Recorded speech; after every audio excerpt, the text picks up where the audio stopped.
Bonjour à toutes et tous, très heureux de vous retrouver en direct du Mans, du circuit Bugatti pour cette édition 2023 des 24 heures vélo Skoda.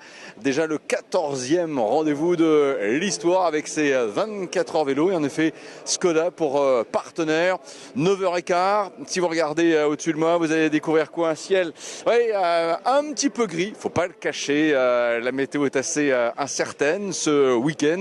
La température, à l'heure de vous prononcer ces paroles en ce samedi matin, n'est que de 14 degrés. Ici en Sarthe, on a presque perdu 10 degrés en l'espace d'à peine 2 jours. Mais ça n'empêche, l'ambiance ici est et sera tout au long de ce week-end extrêmement chaleureuse. Que se passe-t-il un samedi matin de 24 heures vélo Skoda sur le coup de 9h15? C'est simple, on ouvre la barrière comme celle qui est derrière moi et on donne le signal de départ. Pourquoi? Eh bien tout simplement pour un petit peu le warm-up des 24 heures vélo. J'ai emprunté ici quelques éléments en langage propre évidemment à la compétition automoto et aux 24 heures du Mans en particulier. Autrement dit, voilà, c'est la séance d'échauffement, de reconnaissance.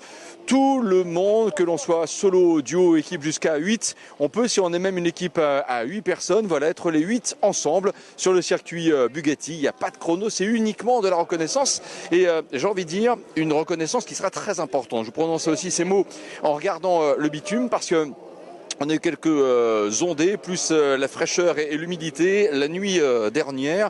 Ouais, il va falloir pour l'ensemble des coureurs être extrêmement vigilant parce que parfois dans certains virages, je pense en particulier au virage de la Chapelle qui est en bas après le passage sous l'emblématique passerelle Dunlop, le virage du garage vert aussi.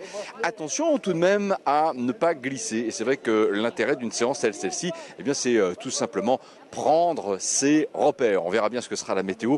On l'a évidemment consulté, paramètre très important. Il est probable que nous ayons quelques ondées à mi-journée dans l'après-midi. Évidemment, nous vivrons tout cela, même le changement éventuel de la météo au fil de nos différents lives, parce que c'est aussi très important de le rappeler. Évidemment, les 24 heures vélo Skoda, ça se vit pour vous, avec vous, sur ce circuit. Partagez naturellement ces directs. La page Facebook officielle des 24 heures vélo Skoda, la chaîne YouTube des 24 heures vélo Skoda. Plus on est, mieux c'est. Globalement, j'ai envie de dire, vous n'avez pas pu venir aux 24 heures vélo Skoda au Mans ce week-end, alors laissez cette course venir jusqu'à vous, c'est important. Allez, je vous tourne un tout petit peu le dos, mais c'est aussi pour vous inviter, voilà, à passer par là. Vous voyez ce qui se passe. On a ici notre représentant de CGO, bien sûr, avec Romain Ganel, qu'on va aussi retrouver dans un instant, qui était pas loin il n'y a pas très longtemps. Bon, cher monsieur, on regarde si tout le monde a bien son bracelet. Hein. Je vois, ça va bien pour la sécurité, ouais. Pour la sécurité de tout le monde. Voilà. Découverte de la matinale. Absolument, aussi avec le quotidien Sartol-Menlib, ça ce sera un tout petit peu plus tard. Les 24 heures vélo, c'est Nicolas Hédé, naturellement 8 fois au départ du Tour de France, qui sera le starter aujourd'hui à 15h. Et quand je regarde encore les chiffres, je suis toujours extrêmement surpris. 639 équipes.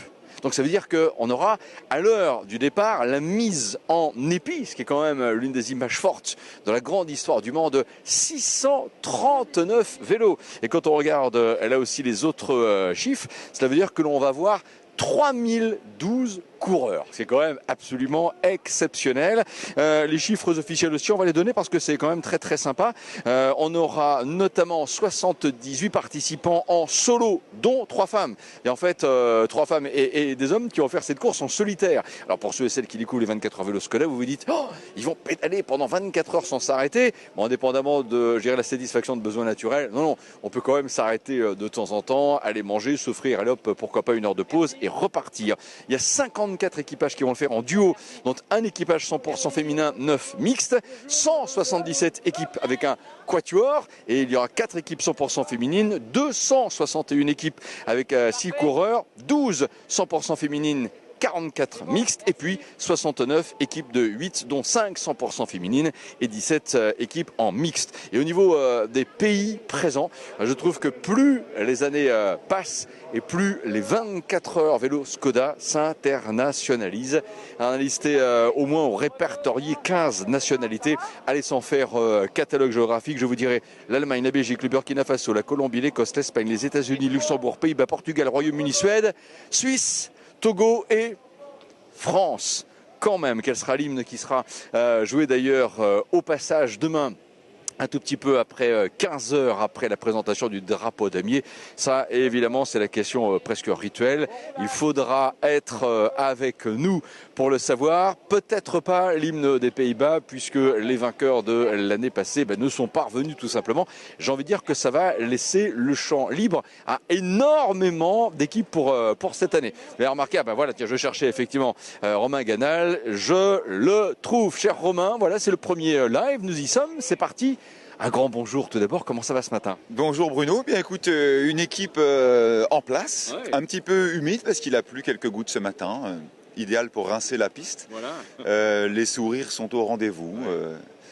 Tout le monde est en place, des petits nouveaux, des habitués, un petit coucou par-ci par-là, c'est chouette. Tout se met en place tranquillement. On a également quelques VIP des sportifs déjà de renom, et on le disait aussi il y a quelques instants, le plateau s'internationalise aussi de plus en plus. 15 nationalités cette année, même le Nord-Amérique, le Sud-Amérique vient au 24 heures vélo Skoda maintenant. Alors effectivement, on a toujours eu une présence internationale au 24 heures vélo. Pas assez à mon goût, et notamment depuis l'édition des 10 ans en 2018 où les inscriptions se sont faites de plus en plus vite en France, et ça s'est fait malheureusement un peu au détriment des étrangers. Donc chaque année on essaie de promouvoir l'épreuve au-delà des frontières de l'Hexagone, et puis écoutez, on a malgré tout des représentants de pays qui sont là, mais ça sera encore chouette d'en avoir un petit peu plus, je trouve, pour cette ambiance à laquelle je suis très attaché dans les stands. Alors, pour se satisfaire, côté étranger, c'est que ces 2 dernières éditions ont été remportées par des Hollandais, des Néerlandais. Malheureusement absents cette année, mais un petit coup d'œil, un petit clin d'œil aux étrangers au départ. Romain Ganal, le plateau en tout cas est exceptionnel. À l'heure du départ, Nicolas Hédé sera le starter à 15 heures. On aura quand même 639 vélos mis en épi. Et en face, donc 639 coureurs qui vont traverser la piste en courant. Ça fait partie, je dirais, du patrimoine visuel des 24 heures du Mans, les fameux départs triplement. Mais là, 639 vélos mis en épi, c'est quand même une image absolument exceptionnelle. On est au top du top, 639, pourquoi pas 640, pourquoi pas 650? Alors, première question, effectivement, dans le parcours du cycliste qui vit en 24 heures du Mans, il y a d'abord l'effet waouh quand j'arrive dans ce stade extraordinaire, renommé dans le monde entier, ça impressionne. Et puis ensuite, il y a tout ce folklore auquel, bien sûr, je suis attaché. Je fais un clin d'œil à Roger Leget, le parrain de l'épreuve et notre conseiller depuis toujours, qui tenait beaucoup à cette cérémonie départ triplement. C'est un moment, je sais, qui est très apprécié des participants. Qui donne la chair de poule, clairement, notamment lorsque c'est précédé par la cérémonie des hymnes. Je crois qu'on n'a pas beaucoup d'épreuves comme ça dédiées aux amateurs, avec un tel folklore, un tel cérémonial. Et je trouve que ça fait partie du charme de l'épreuve. En ce qui concerne la deuxième question, effectivement, 639 équipes. Alors on était à 640, mais il y a eu un abandon sur blessure. Clairement, vous le savez, je suis attentif, moi, depuis des années maintenant, à la qualité d'accueil, à la qualité dont j'aimerais moi, à la façon dont j'aimerais moi être reçu en tant que cycliste sur une épreuve. On a adapté très clairement notre organisation sur toutes les sphères de l'événement, sur tout le parcours, à commencer par le retrait des dossards, où j'ai renforcé les équipes les 2 premières heures, parce que moi j'aime pas faire la queue, donc j'ai proposé un peu plus de fluidité. Ensuite, on a pris quelques mesures au niveau du camping, notamment pour réduire le nombre de véhicules chez les équipes de 6 et de 8, et inciter au covoiturage. Pour moi, c'est dans l'air du temps. Ça s'est déroulé de très belle manière, et je salue Thierry et son équipe qui œuvrent dans une mission de médiation pour que ça s'installe très bien. Dans le paddock, nous avons installé une structure de 10 par 45 derrière les 9 derniers stands, de manière à donner un peu plus de place. Alors ces stands-là sont un peu plus remplis, on a une dizaine d'équipes par stand qui partagent cet espace-là. Ils sont 15 dans les 9 derniers stands, alors que l'espace a été doublé. Là aussi, je suis attentif et je déambule pour m'assurer que tout se passe bien.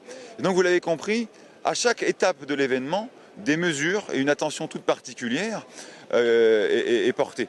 En ce qui concerne le départ, tu parlais de l'alignement et du départ triplement, eh bien cette année, les solos partiront en peloton, de manière à s'assurer d'avoir de la place et de faire les choses bien. Évidemment, on frôle le plafond.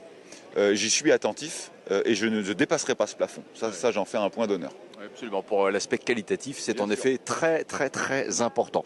Bien, cher Romain qui se déplace naturellement à vélo, on va vous laisser aller faire votre tour et vous retrouver un tout petit peu plus tard. Vous aussi, partagez naturellement tous ces directs. Et puis, qu'est-ce que je vois là? La très belle casquette officielle des 24 heures vélo. Il y a une belle boutique aussi ici. Nous irons rendre visite à ceux et celles qui l'animent. Merci encore, on se dit à plus tard. Merci Bruno, je te souhaite un excellent week-end. C'est à chaque fois un grand plaisir d'avoir affaire à monsieur Bruno Van Destig, qui, je le rappelle, c'est la voix des 24 heures du Mans. Et je sais que c'est un grand plaisir aussi du côté des participants. Donc je te remercie. Je vous souhaite un bon visionnage à vous tous qui allez nous suivre sur les réseaux sociaux. Et peut-être à une prochaine sur le circuit du Mans. Absolument, ouais. Le message est bien passé. Merci beaucoup, cher Romain. Ça fait très plaisir. Voilà, allez, ce que l'on va faire encore, tout en vous parlant en direct, parce qu'effectivement, on ne sait pas qui on va rencontrer, mais je serais tenté de dire cette adaptation est aussi ce qui nous plaît dans ces directs. Je regardais par là, je me dis, bon là, il y a la piste, on aura l'occasion d'y aller en piéton un tout petit peu plus tard. Et je regardais de ce côté-ci, voilà, toutes les équipes qui partent pour cet échauffement. On va le rappeler, on va quand même avoir à un moment, si 100% des participants sont sur la piste, 3012 personnes. C'est quand même absolument génial. Bonjour messieurs, oui. L'événement de la semaine, c'est quand même les premiers essais de l'Alpine. Hein. Ah bah absolument, oh là là, sur le circuit Paul Ricard, mais effectivement, exact, en hypercar, pardon. 1000 km de fait déjà en 3 jours, je crois. Avec Nicolas Lapierre qui était au volant. Mais c'est vrai que c'est absolument génial. On est à peine sorti des 24 heures du Mans voiture 2023, qu'on est déjà proché en 2024. Et puis 2024, même pour les 24 heures vélo, il y a quand même le chiffre à la fin qui sonne bien. Bonjour, qui êtes-vous? D'où venez-vous? Alors, moi, j'arrive de Picardie, mais on est une équipe familiale, 2 équipes familiales d'ailleurs, une équipe d'hommes et une équipe de femmes. Nous sommes le Bourtazin Racing Team. Ce que j'allais dire. Pour Alors, Bourtazin-Pour 2009, la 908 était pilotée par Sébastien Bourdet. Franck Montagnier. Montagnier. Et Stéphane Sarrazin. Waouh. Sébastien. Bourtazin Racing Team, c'est génial. Oui, quand Olivier Quesnel leur a dit de stopper à 3h du matin, qu'il n'y aurait pas de chasse, et ben voilà. Mais nous, en mémoire de ça, on a dit ils ont été deuxièmes, mais malgré tout.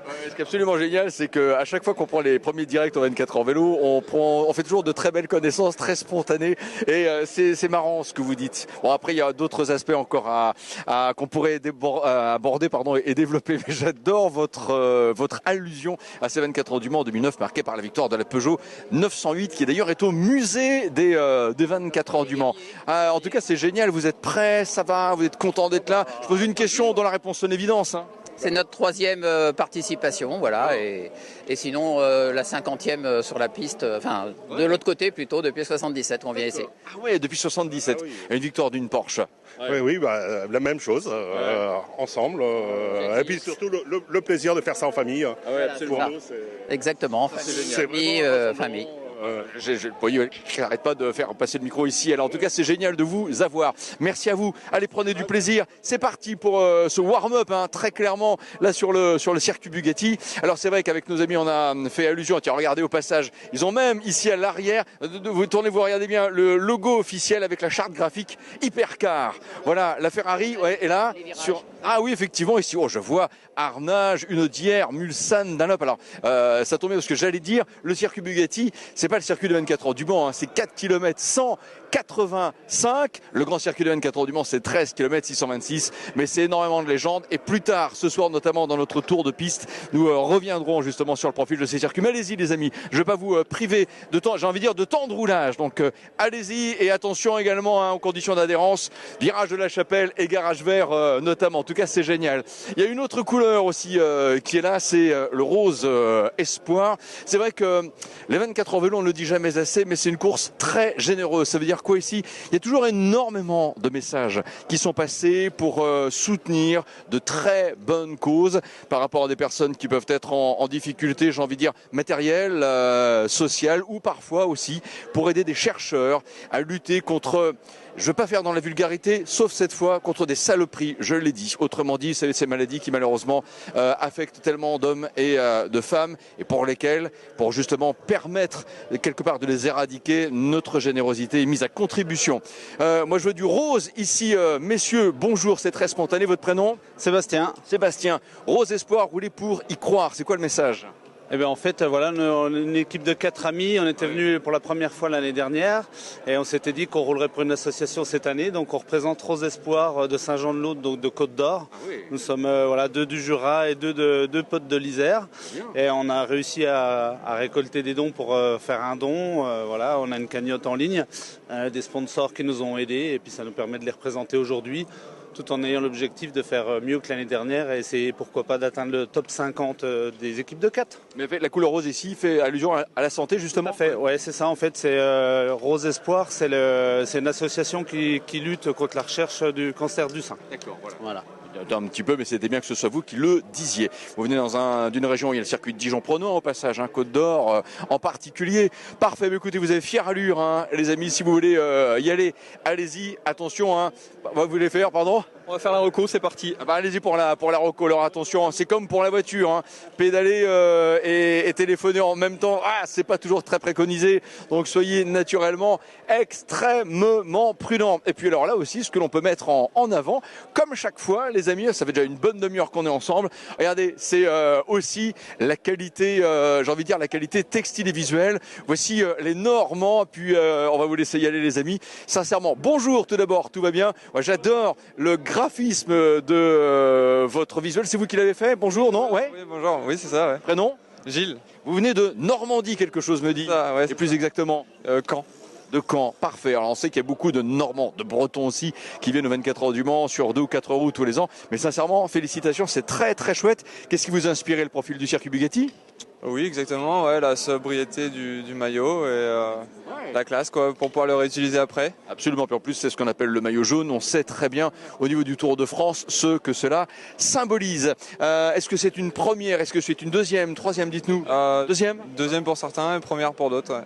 Et toi? Première fois. Première fois. Bon, alors direction le col de la Dunlop maintenant. Vous allez voir, ça va être très très sympa. Mais vous aussi, mais comme pour tout le monde, vous avez sincèrement fière allure. Voilà, les amis, pour ce premier live. Merci de le partager. Il y en aura plein comme ça. Voilà, allez-y. Il y en aura plein comme ça tout au long du week-end pour vraiment une immersion avec beaucoup de spontanéité. On adore cela à l'occasion de ces 24 heures vélo Skoda 2023. Le soleil arrive à percer la couche nuageuse.